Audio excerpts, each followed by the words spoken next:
누구든지 이 시대를 말세라고 합니다. 말세란 말은 세상의 마지막이라는 뜻이죠. 만물은 시작이 있으면 반드시 끝이 있기 마련입니다. 이 땅에 영원한 것은 하나도 없습니다. 이것은 창조주께서 정하신 것이죠. 말세의 징조들이 점점 더 빨리 다가오는 모습을 우리가 보고 있습니다. 모든 사람들은 누구든지 종말에 대한 두려움을 느끼면서 살아갑니다.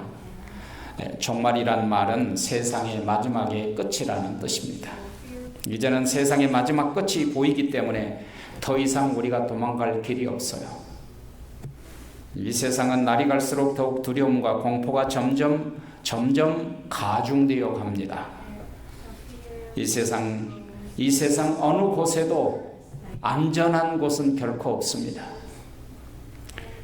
이런 시대 속에서 이 종말 시대의 요한계시록은 가장 적절한 말씀입니다. 요한계시록은 먼 훗날 얘기가 아닙니다. 요한계시록은 현실에 일어날 일들입니다. 지금 당장 우리에게 선포하시고 가르쳐 주시고 말씀하신 것입니다. 우리가 이 시대를 살아가면서 오늘 첫 번째 우리가 이 본문 말씀을 통해서 깨닫고자 하는 것은 반드시 속히 일어날 일들이 점점 문 앞에 가까이 와 있다는 것입니다. 요한계시록은 예수 그리스도의 계시입니다. 성경의 핵심은 예수 그리스도이십니다. 예수님은 처음이요 나중입니다. 예수님은 알파요 오메가입니다. 요한계시록 첫 구절은 반드시 일어날 일들이라고 말씀합니다. 반드시 속히 일어날 일들입니다.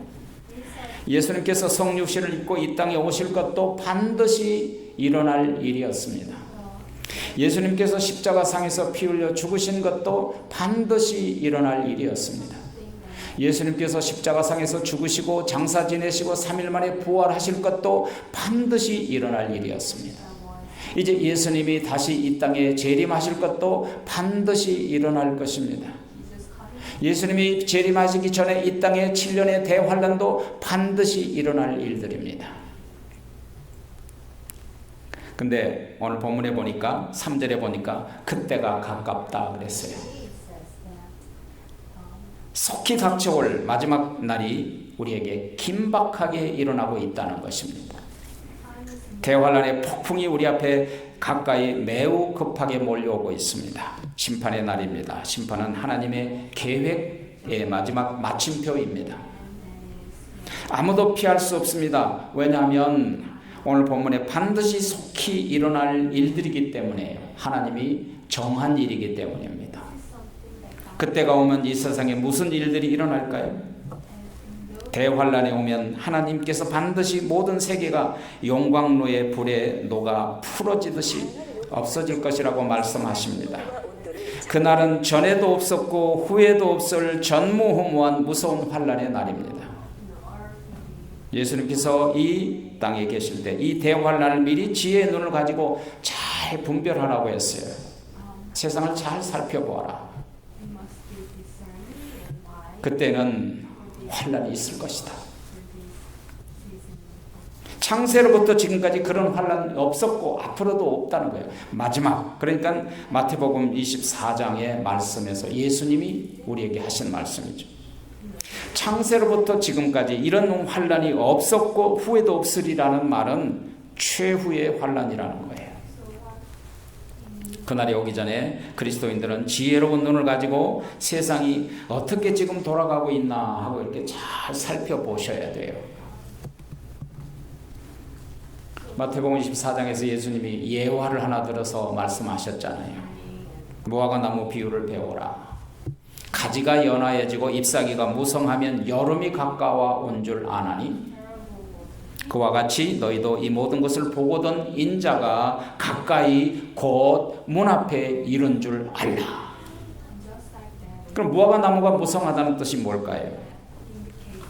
성경에서요, 무화과 나무, 감람나무, 포도나무는 언제나 이스라엘 백성을 의미해요. 다시 말하면 하나님의 선택받은 우리들을 의미하는 거예요. 그런데 무화과 나뭇잎이 점점 무성하여진다는 말은 두 가지 의미가 있습니다. 하나는 유대인들이 예수 그리스도의 복음을 받아들여서 점점 왕성하게 된다는 뜻이 있고, 두 번째로는 또는 열매가 없이 겉모습만 그럴듯하게 외형적으로 신앙생활을 하는 시대가 왕성하다라는 뜻입니다. 이스라엘의 그리스도인들이 왕성하게 될 때 대환란이 갑작스럽게 임하게 될 겁니다. 또 그리스도인들이 잘 믿는 것 같지만 외형적으로 그저 종교 생활을 하고 있을 때, 생명이 없고 외형적인 신앙생활을 할 때 주님께서 대환란이 오게 될 것이라는 것입니다. 그래서 이 시대를 잘 분별하면 주님의 날이 가까이 문 앞에 이르기 전에 미리 알게 해주신다는 거죠. 그래서 징조를 미리 보여주고 대비하게 하신다는 거예요. 두 번째 오늘 우리에게 하신 말씀은 시대를 이렇게 잘 분별하면 그리스도인들은 환란을 면하게 할 수 있다는 거죠. 예수님이 감람산에서 기도하실 때 세상 끝에는, 제자들이 물어보잖아요. 세상 끝에는 무슨 징조가 있사오리까? 라고 물어보죠. 예수님이 첫 번째 징조는 뭐예요? 미혹을 받지 않도록 주의하라 그랬어요. 두 번째 징조는 가짜가 많이 나타나서 내가 예수다, 내가 그리스도다, 내가 재림주다라는 일들이 많이 일어날 것이다.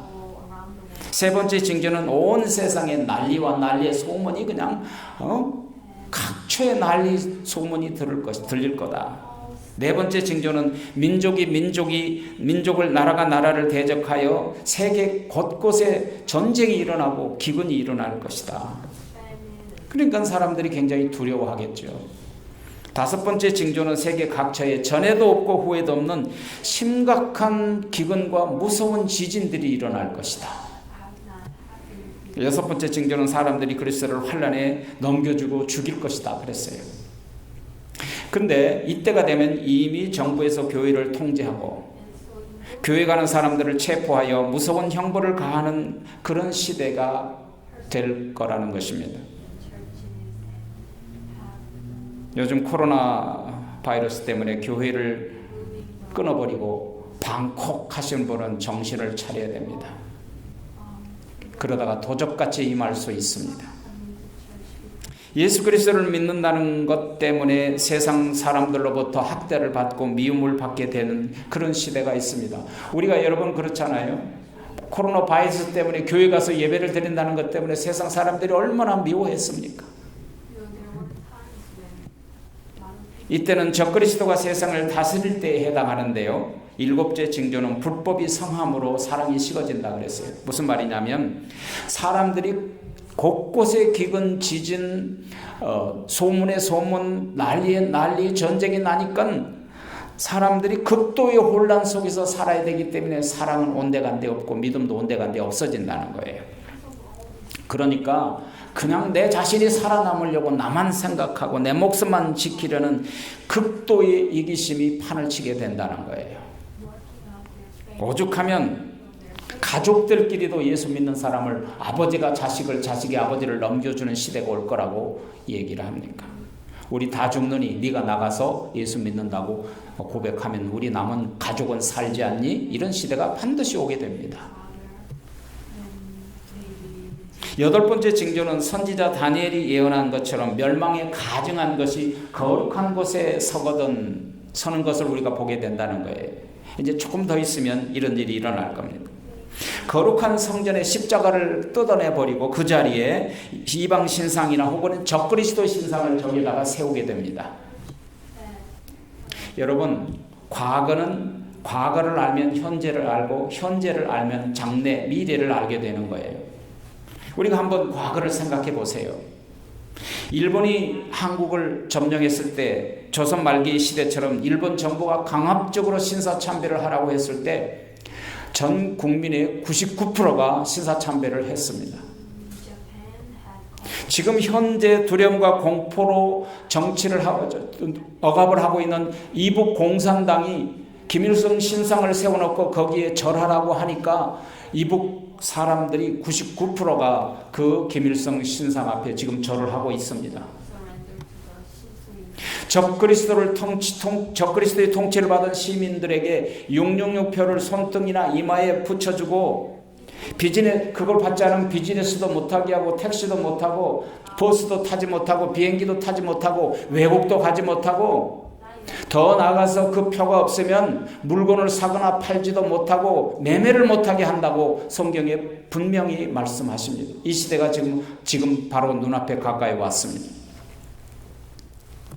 우리가 이런 성경의 역사 속에서 상황 속에서 믿음을 지켰던 수많은 과거의 우리 믿음의 선진들을 바라보고 우리가 보온을 받아야 된다는 거예요. 과거를 바라보고 오늘을 살아가는 거죠.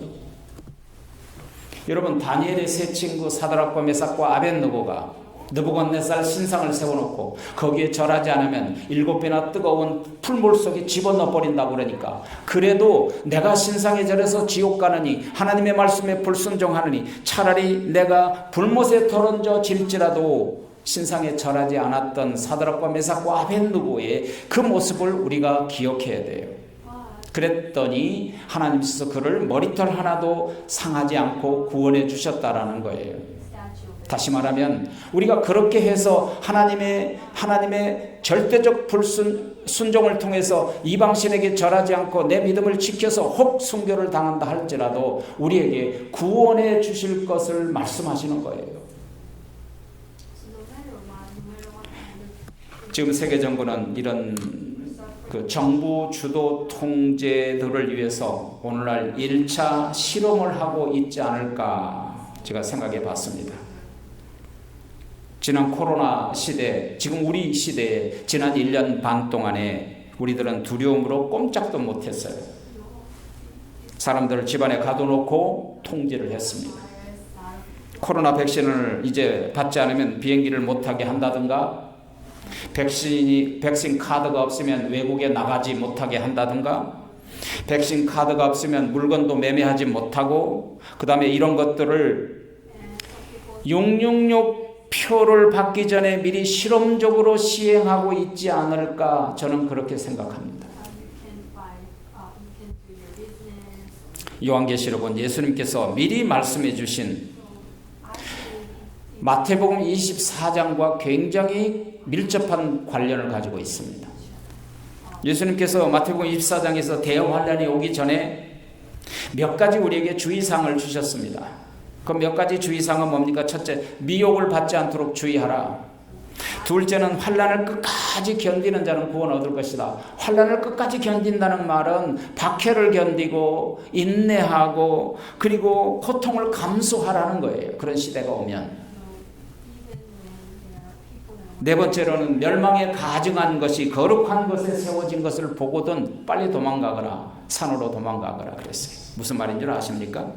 멸망에 가증한 것이 성전에 세워지면 그때로부터 더 이상 예수 그리스도를 높이고 하나님을 높이는 교회가 아니라는 거예요. 세계 정부 적그리스도의 신상에 절하는 우상 숭배자들이 된다는 거예요. 차라리 그렇게 그들의 뜻에 따라서 우상 숭배를 하다가 지옥 가느니 차라리 도망을 가서 그 자리를 피하는 것이 내 영혼을 살리는 길이다, 그 말이에요.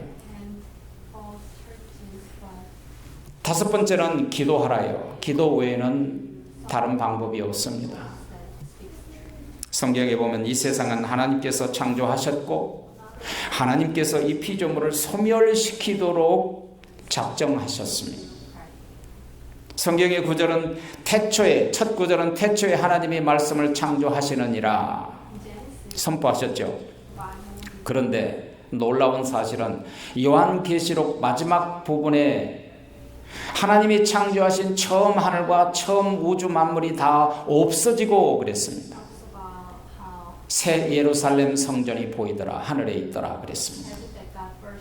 창조된 사람들이 하나님께 불순종하고 하나님을 버리고 죄악의 세상에 가득함을 보고 땅 위에 사람 지음을 한탄하시고 가득함을 보시고 땅 위에 사람 지음을 한탄하셨다 그랬어요.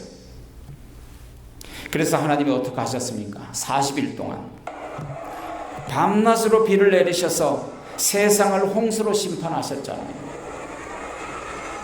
이 두렵고 무서운 말씀이 선포되는데도 졸고 있으면 어떡합니까?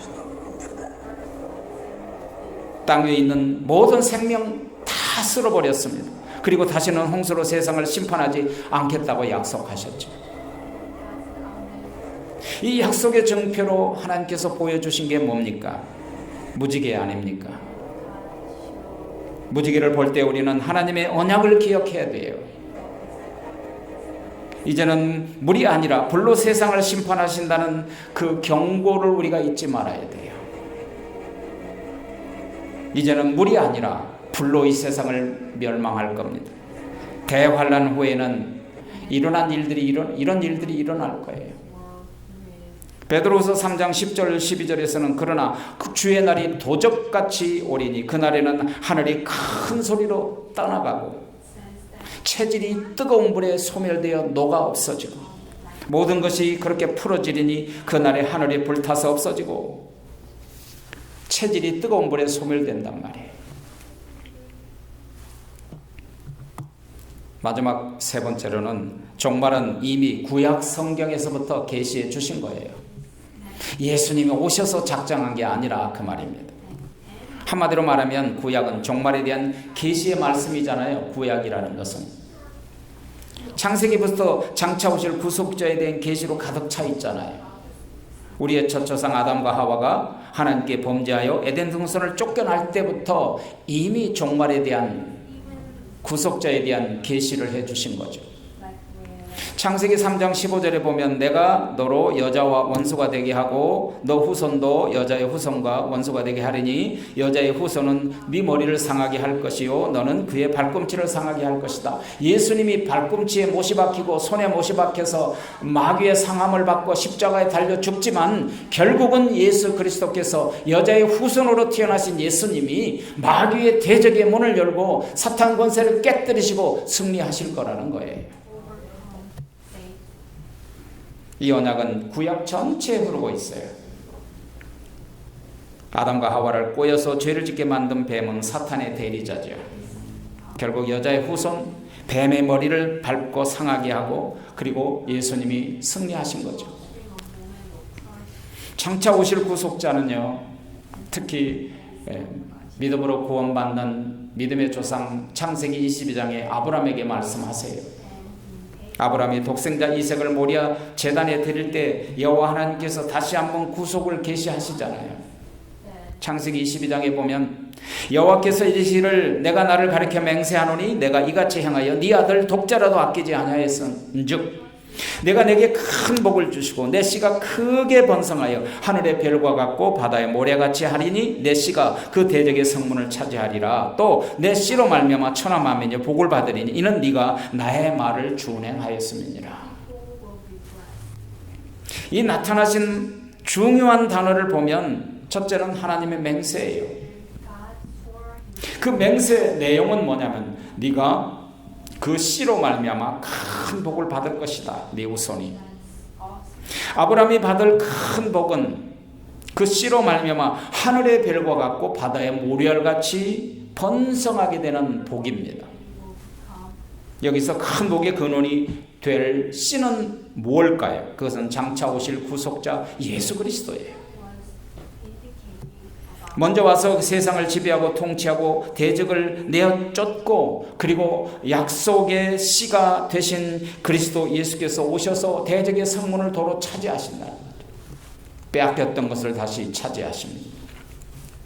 이 사실을 실제로 오신 구속자 예수께서 이렇게 오셔서 성취하셨잖아요. 누가복음 11장 20절에 보면 내가 만일 예수님의 만일 하나님의 손을 힘입어 귀신을 내어 쫓아낸다면 하나님의 나라가 이미 너희에게 임하였느니라. 무슨 말이죠? 예수님이 귀신을 내어 쫓은 그 후로부터 하나님의 나라가 이미 우리에게 임하셨다는 거예요. 먼저 와서 지배하고 있는 뱀을 내어 쫓아내고 마귀를 내어 쫓아내시고 하나님 나라의 주인이신 구속주께서 대적의 성문을 다시 차지하셔서 우리 주님 것으로 우리를 만드셨다는 거죠. 되찾으셨다는 것이죠.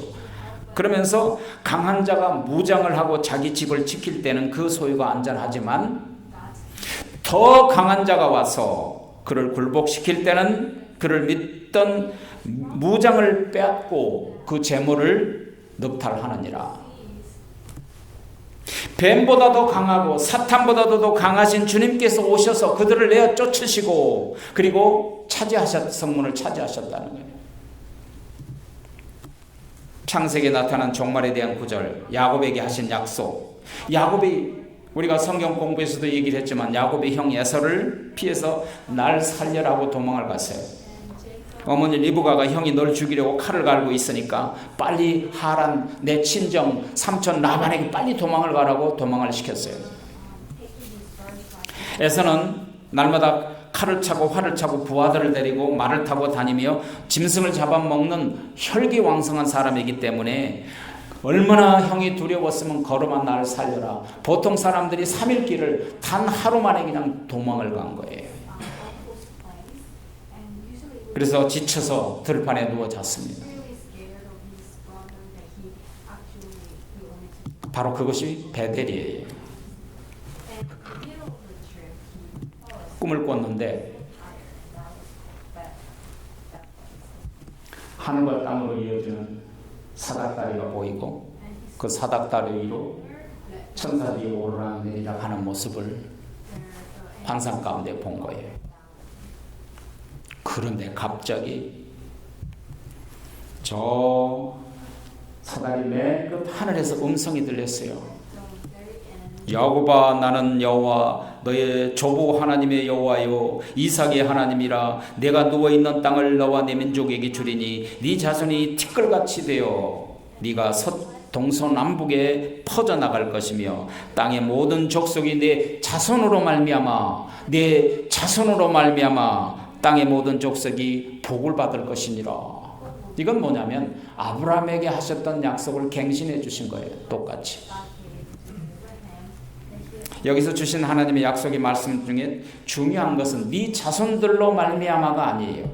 네 자손으로 말미암아. 단수의 단수. 그 자손. 단 한 사람의 자손은 누굽니까? 예수 독생자 예수 그리스도예요. 장차 오실 예수 그리스도 독생자께서 천하 만민이 그로 말미암아 복을 받을 것이다. 천하 만민은 믿음으로 말미암은 모든 세상 사람들이죠. 이것을 갈라디아서 3장에서 말씀하세요. 여러분 잘 들어보세요. 이 약속들은 아브람과 그 자손에게 하신 것인데 여럿을 가리켜서 자손이라 하지 아니하고 오직 한 사람을 가리켜 자손이라고 하였으니 그 자손은 예수 그리스도니라 그러셨어요. 여기서 해석을 해준 거죠.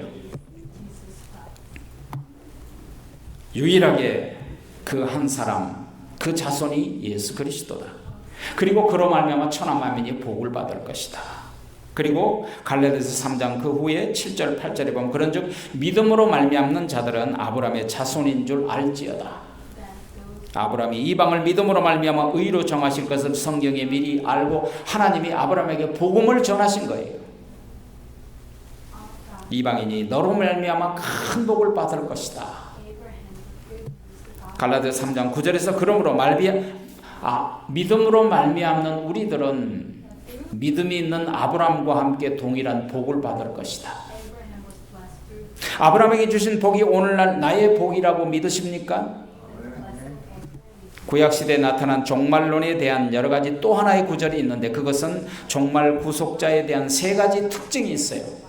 나타날 장차 구속자, 왕과 제사장과 선지자의 직분을 가진 예수 그리스도를 계시하고 계신 거예요.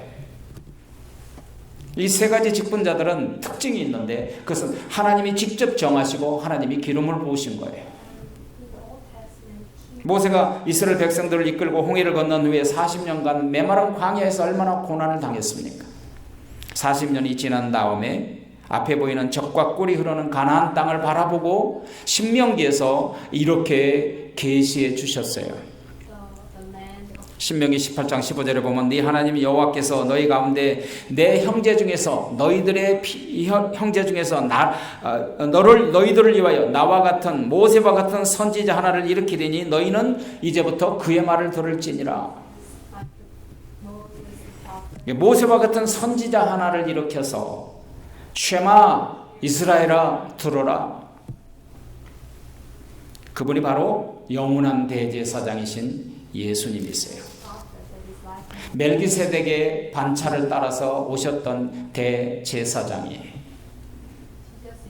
구속자 예수 그리스도는 구약에서 계시하셨던 영원한 대제사장이세요. 스가랴 선지자는 이 선지자는 왕으로 오실 거라고 얘기를 했어요. 이제 선지자, 그 다음에 왕. 시온에 따라 크게 기뻐할지로다. 예루살렘에 따라 즐거이 부를지다. 보라, 네 왕이 너에게 임하리니 그는 공의로우시며 구원을 베푸시며 겸손하셔서 나귀를 타시니 작은 것 곧 나귀 새끼를 타고 오실 것이다. 예수님이 이 나귀 새끼를 타시고 왕의 모습으로 예루살렘에 입성하셨다 그 말이에요. 그러니까 과거의 구약 성경에서 왕의 기름 부음을 받은 그것은 곧 장차 오실 만왕의 왕이신 예수님을 예표하셨다 그 말이죠. 하나님이 가장 마음에 합한 왕이 누구예요? 다윗 왕이죠.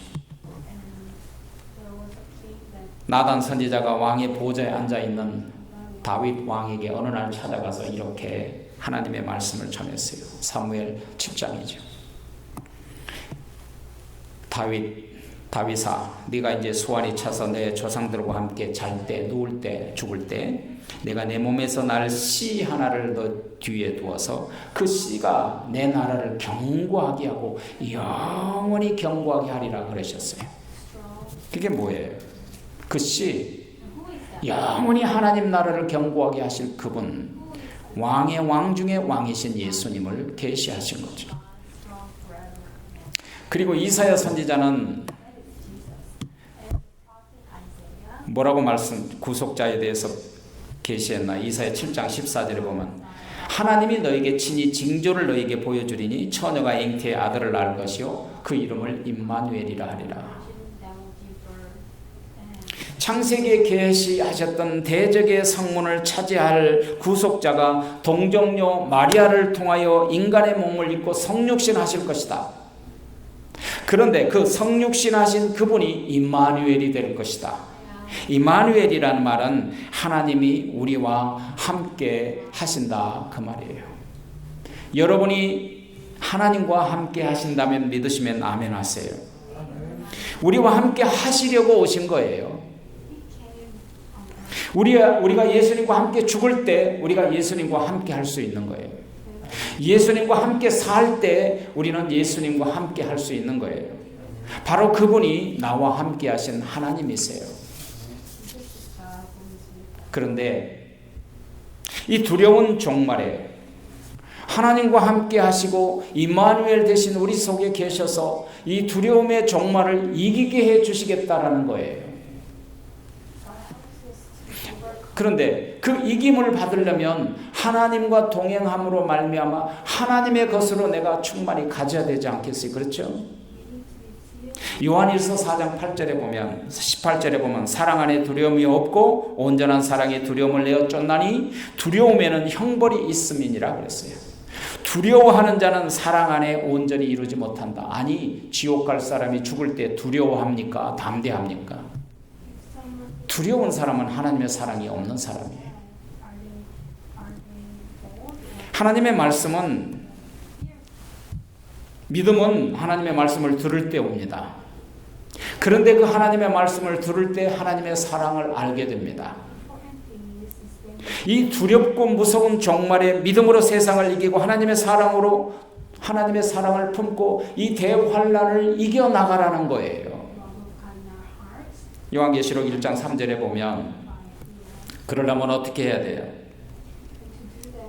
하나님의 말씀을 읽는 자와 하나님의 말씀을 듣는 자와 하나님의 말씀을 지키는 자가 복이 있다 그랬어요. 대환란이 마지막에 가까우는 이 시대에 가장 우선적으로 우리가 할 일은 하나님의 말씀을 읽어야 하고 하나님의 말씀을 들어야 하고 하나님의 말씀을 지키는 자가 되어야 됩니다. 그 사람이 복된 사람이요. 복 있는 사람은 믿음으로 세상을 이기는 사람이에요. 복 있는 사람은 하나님의 사랑으로 종말 시대에 두려움을 내어 쫓을 수 있어요.